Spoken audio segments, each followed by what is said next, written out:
Introducing Professor Stephen Scrivener. Starting now. Those of you who came along to the presentation, I think it was on Tuesday, seems like a long time ago, will know that I began working with Steve back in the late 1980s when I was an undergraduate, and he was my final year project supervisor. At the time, I didn't know his history in computer art. Luckily, we have maintained contact, and I've learned a lot more about Steve's work and his other interests over the time.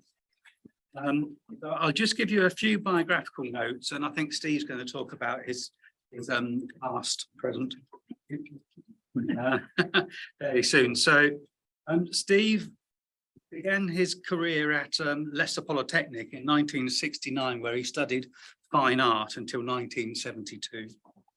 He then went to the very famous experimental department at Slade between 1972 and 74, where he worked with under Malcolm Hughes in a short-lived department that has been extremely influential in terms of developing the career of a number of illustrious artists. In particular, in relevance to this conference, that is where he developed the machine, which we then rebuilt as homeostasis just recently. Between 74 and 86, he returned to Leicester Polytechnic, where he studied a PhD, which significantly was the first practice-based PhD in the UK. In the world? Definitely the UK. The universe. Yeah. He studied with Professor Ernest Evans, and I think between them you had to, I imagine there's a story where you had to convince the degree or offering body that this was a valid form of research, which you clearly did. Well, it's a slightly different story, but don't worry. Oh, okay. So there's a different story. Well, there are lots of stories within stories, but I think that is quite significant. He then stayed on as a lecturer. In 1986, you moved to Loughborough University, where I was studying as an undergraduate. I don't think that was the reason. And I had a great time working on my final year project, and it really, for me, made me realise that research was the area I wanted to start my career. Since then, he's become highly involved in developing design research theory and practice, and has been involved in developing the research departments at Derby University, Coventry, Central St Martin's, Chelsea. Might be it. You probably have some more. Yeah, okay. And of course, also, well, UAL in general. So I'm going to give the introduction because Steve's career is quite diverse. Artist, a researcher, somebody who theorizes about research, and I imagine your talk is probably going to reflect that diversity. Maybe, yes. Yeah, maybe. So I shall hand over to Steve. Thanks, Sean. Actually, I thought quite a lot about when I was asked to actually do this, whether I should do it, because over the last 3 or 4 years, I've really been focusing on my own practice. So I'm not really doing much presentation. I'm not really doing much thinking actually about research. But anyway, I decided to do it. I guess it remains to be seen whether I should have done it or not. That's for you to decide, I think. Anyway, this is what I want to be talking about. And I am going to be talking about research. And I'm going to lean very heavily on Hans-Jörg Reinberger, who is a historian of art, and he was director of the Max Planck Institute of History of Science in Berlin. I want to start by talking about in a short essay that he actually wrote for an art centre, really. I think an art centre that has quite a lot of poetry as in its programme. He talked about poetology, and he says it's basically a mode of poesis. And poesis, he says, is practice that tends to go beyond itself. He says that research has a similar burden. It's a practice that continually is going beyond it. And in that essay, he talks about two kinds of going beyond, stepping onto and stepping away from. And basically, he says that stepping onto is not really what he would call research. Stepping away from is what he actually thinks is research. And in the closing paragraph of that essay, he basically draws a comparison between art and science and indicates that he thinks they actually operate in the same way, which is quite an interesting thing for a historian science to say, because they're actually perceived as two different cultures that don't really go together. So what I really want to hopefully talk about is, what does he mean by stepping onto? What does he mean by researchers stepping away from? And why does he think that there's a kind of similarity between the two ways of doing it, if you like?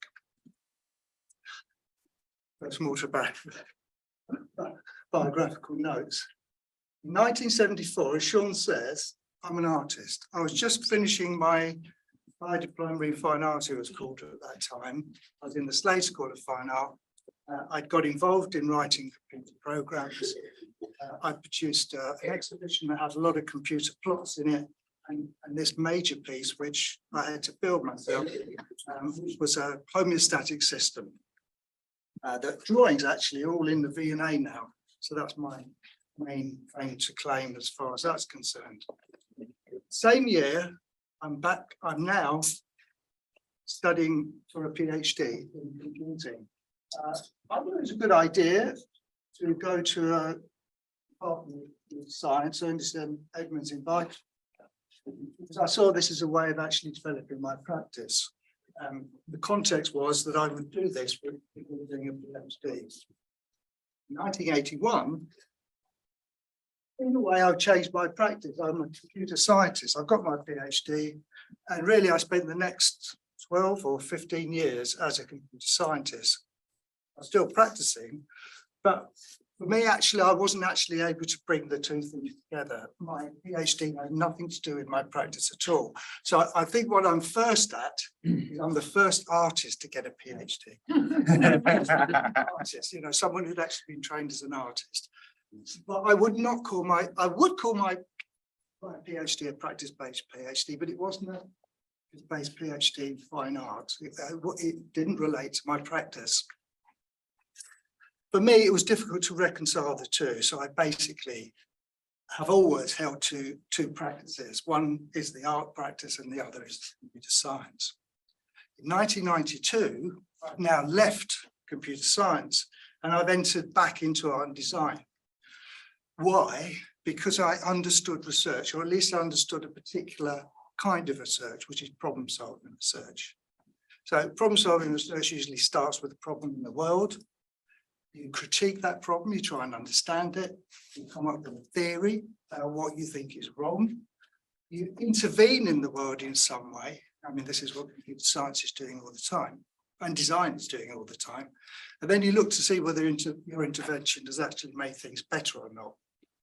If it has, then you get some confidence that your idea for making a better world, it has value. And this expanded way of doing that you've invented fundamentally is taken as the contribution to knowledge.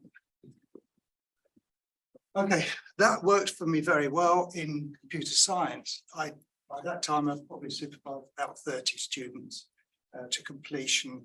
Some were computer scientists, but a lot were actually designers. There were no artists, actually. But what I found that when I got back into the Klein College, this didn't work. It just wasn't working with what I was artists and what I would call artistic designers who were graphic designers, for example, textile designers, etc., etc. And it didn't work. And you ask the question, well, why not? Because Popper argued that all life is problem solving. Before I try and actually answer the question, what I want to do is to look a little bit closer at this sort of problem-solving approach. And by looking first of all at experiential learning and then at scientific method. As a philosopher, pragmatist philosopher called John Dewey, and he wrote about learning and experience. According to him, we're habitual creatures. You know, most of the time we go through our lives in habit. And in habit, we don't actually think. We don't need to think. So I was able to walk more or less from where I live to here without really thinking about what I was doing at all, and actually think about other things. So when we're in habit, everything's quite flat. We're not actually doing very much thinking. But what often happens is that as we're going along, we get some kind of surprise. We get sort of shifted to this habit. And Julie talked about that as being felt difficulty. In other words, something doesn't feel right. And he said, this usually appears actually as an emotion. You maybe feel uncertain. You stop for a moment, maybe, or you're just a little bit surprised. And he talked about the reflective operation, and that is actually how we deal with this situation. He said it has 5 parts. You've got the felt difficulty, it's location and definition. Initially, it's the emotion. You don't actually know what's affecting you. You look around, you come up with a theory about what it might actually be, and then you think, well, if my theory is right and I do this, this ought to happen. So then you do the tests, and if what you think ought to happen happens, then you've got confidence in your theory. If it doesn't, you start over again. So that's a kind of picture of the reflective operation, felt difficulty, location, definition, suggested solution, further observation, experimentation, and belief. So something that's just an example, something that surprised me. About 8 years ago, I told you I've been out for quite a long time. I walked out of my house, walked down the road, arrived at the traffic lights, and I normally cross them without, thinking at all. But on this occasion, something was unusual about the whole setting. As I looked around, what I noticed was that there was a new display attached to the existing traffic light configuration, and it was counting down. They come up pretty quickly with a theory that what this is, it's a safe crossing timer. It's actually telling me how long I can get across the road. If my theory is correct, then I can actually do some testing. I can sort of say, well, if it gets to 0, the traffic ought to restart. The lights ought to go green and the traffic ought to restart. So I can stand there and watch that happening, see whether it happens. It does happen. So now I've got confidence in my idea. So I believe now that I understand the system.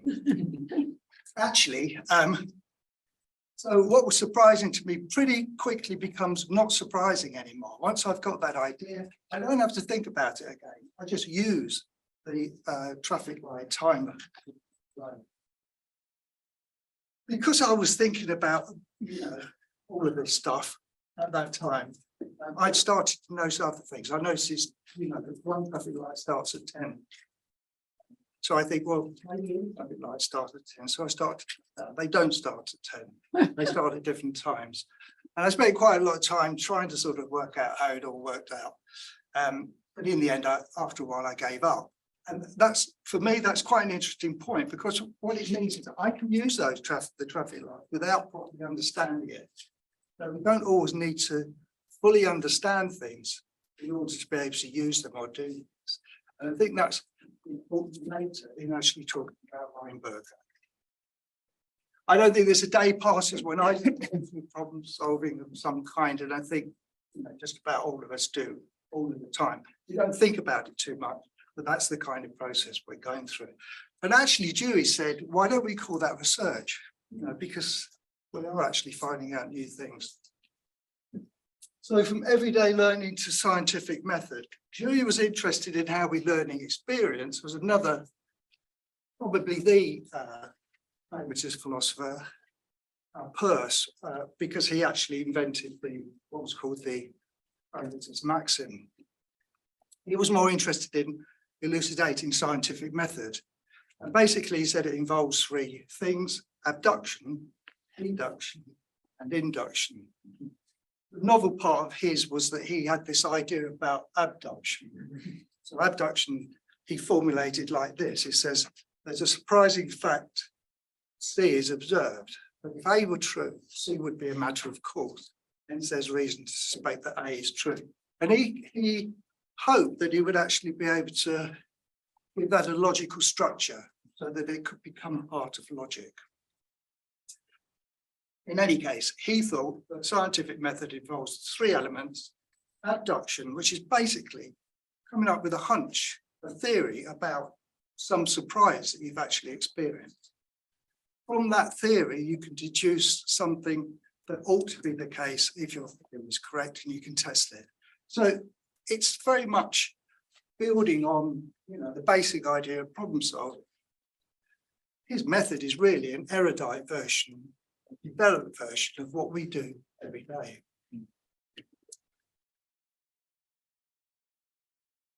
Now, Popper, although first hoped that abduction could be kind of brought within logical analysis, Popper said, well, no, it's not possible. We can't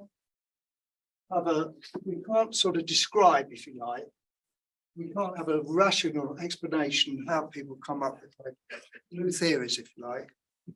There's always an irrational or creative element in it. And he can see basically the logical part as occurring after you've actually come up with a theory. And what he said was that, okay, you come up with a theory and then guided by logical analysis, what you do is you give the experimenter definite questions and the experimenter tests only those questions.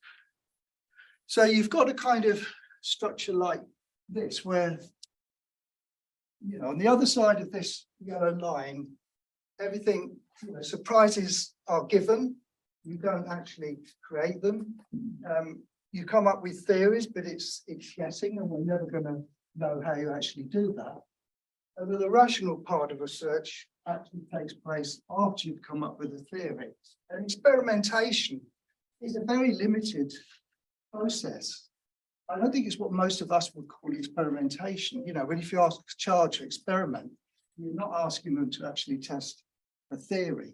But in any case, that's what experimentation is as far as this notion of scientific method is concerned. So this is a theory first. It's talked about as a theory first way of transcending. And I think actually it's what Reinberger means by stepping onto, because you already know what to expect. Your theory has told you what to expect. So the experience that you will come across when you test your theory, you've already expected it. So you're stepping onto it. You can imagine that. Okay, so my abduction, if you like. I think the problem I was having with my PhD students at that time was that basically practice, there is a disjunction between practice and, in a sense, problem solving and other kind of theory-driven notions of research. Does this mean that these practices are not research? And that's where I think Reinberger comes in, because he actually presents a very different idea of what research is. He says, my approach tries to step away from this theory-first philosophy of science, which is why I think he thinks about it as stepping onto, because you already have in mind what you actually expect. His approach, so he's associating his approach not with that, but with stepping away, not stepping onto something, but stepping away from it. So what I'm going to do is I want to go through some of his concepts, and then I want to try and illustrate that. I'm not sure that I can illustrate it very well. Now, Reinberger describes all of this in a book which is called Towards a History of Epistemic Things. And this book was based on a study he did of a bunch of Harvard researchers who, over a period of 25 years, established what he called an experimental system, and that put them at the forefront of cancer research. So he made an in-depth study of these researchers. And he says in the prologue of his book, this book is an attempt at an epistemology of contemporary experimentation based on the notion of experimental systems. And they say, second, my aim is to emphasize the dynamics of research as a process of the emergence of epistemic things. And what he's talking about there is novel objects on new phenomena. In other words, he's not talking about a theory first approach, if you like. He's talking about a phenomena approach. First comes the phenomena, then come concepts. And then he says, such an endeavor involves unfathoming the basic question of how novel objects, not ideas, in the first instance, come into existence and are shaped in the empirical sciences. So there's a kind of mystery, because what he's saying is that you don't have an idea of what you're actually doing. You're looking for surprises. You're looking for new phenomena. You can't know what the new phenomena is, otherwise it won't be surprising to you. And we did that by actually, as I said, looking at this team of researchers at Harvard. So rather than being imagined or theorized, what he says is that the new usually comes about through spatial temporal singularities. In other words, it means surprises. The new usually occurs to us as a surprise. So even going back to the example of everyday life, the new usually presents itself to us as a surprise. And he says that what experimental systems aren't systems that wait for surprises, they're systems that create surprises. And they do it in a regular way, they have to keep doing it. And they're designed to answer unknown questions, because I've said, if you know what you're looking for, you're not going to be surprised by what you find. And experimental systems are devices that they don't simply answer questions, they generate questions. And not only do they generate questions, but they concepts and phenomena come together. They're not, one is not separate from the other, they're mixed up. So they're packaged together. So, according to him, it's not like this. It's not that you've got this bit of practice at the beginning where you're coming up with a theory, and a bit of practice at the end where you're actually doing the experiments. And in between, you've got this kind of rational process that actually goes on. It's all mixed up. It emerges in this experimental system. This, I think, is where he gets really interesting, because he starts to talk about two different kinds of things. He talks about epistemic things and technical objects. What he means by epistemic thing is that's the research object that you're hoping to emerge through surprises. That's what you're looking for. That's the subject of inquiry. But it only really becomes a subject of inquiry once you start to get surprises. You have to get surprises before you can actually begin to see that there might actually be something scientifically meaningful. And it's these that the scientist actually brings into being and shapes within the experimental system. So and he says the experimental, the epistemic thing presents itself in a very vague way, because it embodies what you don't yet know. So surprises are things that we don't yet understand. So if you're creating such surprises and bringing those together in a context, then you don't fully understand what you're actually looking at. But he says that in order to get these things, you need what he calls experimental conditions or technical objects. Technical objects are scientific things that could be brought into existence. So they're what really the scientists have been able to create before. So they've got instruments, processes, techniques, tests. That they know that when they actually operate these processes or whatever, they will get a particular result. They will be able to bring that phenomena into existence. So what he says is that you've got a whole load of these things and you're manipulating them in order to generate surprises. And when those surprises begin to emerge and begin to shape, then you get this sense of an epistemic thing, which is a scientifically meaningful thing. So they're always coupled together.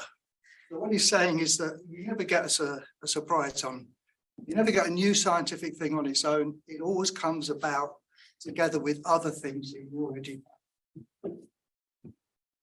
And those epistemic things are entrenched in the technical object.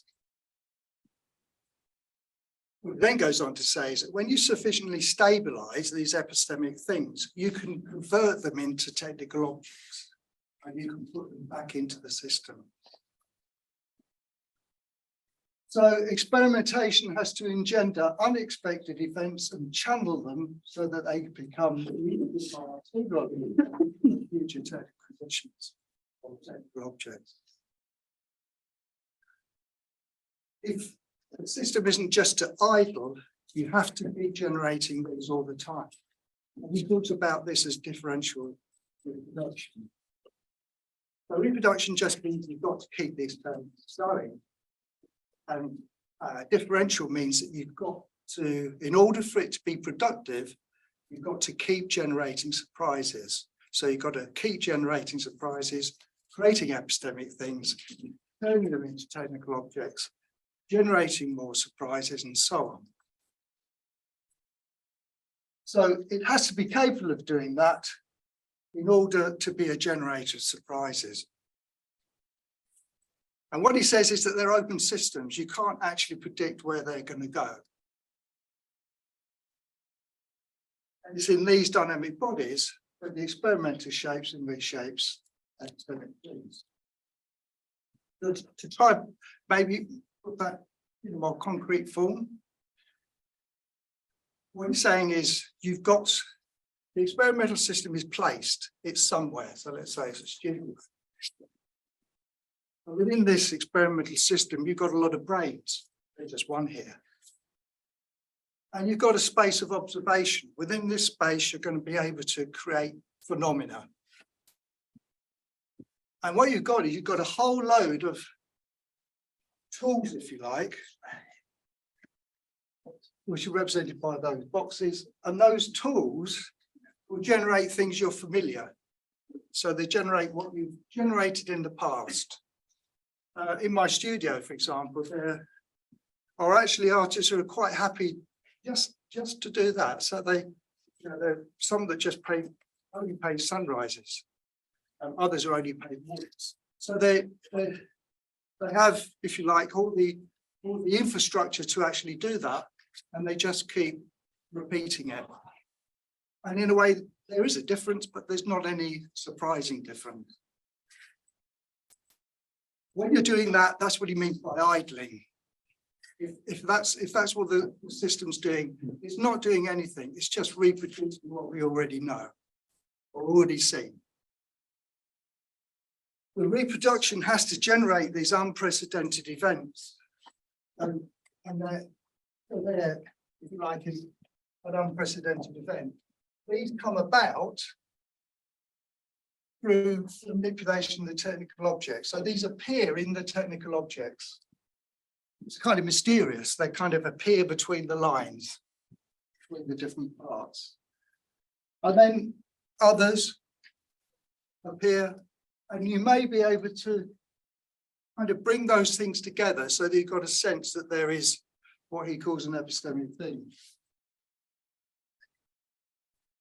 Over time, the epistemic thing becomes stabilized, meaning that you can keep reproducing it, and then you can bring it out and make it a routine, and then keep reproducing it. So it now becomes just another technical object. Reproduction, as I said, is just to keep repeating. But to be useful, you have to keep repeating with differences.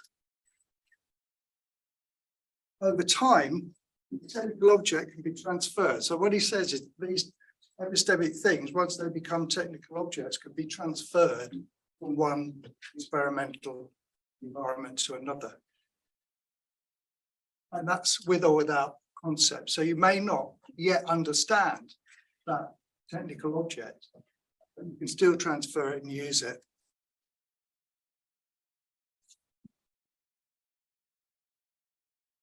And that's what I think he means by overstepping. That basically you're overstepping that environment that you've actually set up by creating new epistemic things that eventually become technical objects. So in summary, he characterizes research. For me, when I was reading him, I felt that he was actually describing practice. So he characterizes research as a material, process-led practice designed to bring about new phenomena or experience. It's much more concrete. It's not primarily theoretical in the first instance. And he explains how these new things come about and are shaped. And in due course, how they're stabilized and then become part of future technical objects that are folded back into the practice. So it isn't really theory-led or even practice-led. It is a practice of constructing, manipulating, and maintaining experimental systems. And in doing that, he kind of dissolves the barrier between discovery, if you like, and confirmation. In fact, he doesn't really talk about confirmation at all. He just talks about epistemic things becoming technical objects, and those technical objects being things reintroduced into the experimental system and transferred between experimental systems. So earlier I talked about I put 4 questions up. What do you mean onto the beyond? Well, I think he's talking really about theory-led approaches to transcendence. And what does he mean by stepping away from? Well, he is talking about these experimental systems where you step away from the current situation by generating surprises, making sense of those surprises, organizing them as processes, etc., that you can then reproduce, and in that reproduction they become technical objects. Why does he think the sciences are the same? And I think it's because he sees that artists actually they don't actually proceed by formulating and testing theories, but through the practice of differential reproduction. In other words, the artists or group of artists are always, in a sense, looking to create something that they haven't actually produced before. And then that, when it becomes meaningful, actually gets reintroduced into their practice and maybe even transferred across practitioners. Why do I think it's relevant to visual arts practice? Because it argues for research as a practice that proceeds from the concrete and supplies it. It provides a model of concepts for developing artistic practice research and also for talking about it. One of the things that we find difficult to talk about as practitioners in research is how our practice brings about transcendence. And I think that these concepts actually provide us with the basis for doing that. But it's not going to be easy because actually the infrastructure of research in institutions of research, in universities, etc., is not empathetic to this way of actually proceeding through practice. You know, you're not, basically, if somebody came up to you and said, I'm going to put all this stuff together, I'm going to go into my studio, I'm going to bring all this stuff together because I think it may actually produce something interesting. You're unlikely to get through the first stage of being a PhD student. That usually requires that you identify your question and that you give reasons for why your question is worth doing, and then that you actually tell them how you're actually going to do it. So they're not at all sympathetic. And I think it also means that we maybe need to think about what we mean by contribution. I think there's an argument for saying that if you actually bring about something new, and if you convert it into a technique, then that is a contribution in itself, and doesn't really need even to be understood in a certain sense, although maybe over time it becomes important to understand. So do they nourish themselves in the same way? I think from a problem solving point of view, they don't. So if you insist that actually research is primarily about problem solving, then I don't think they do. But I think that if you look at it with a Reinbergian lens, as it were, then I'm inclined to say that, yeah, they do nourish themselves in the same way. They are practices in the same way. And that's it.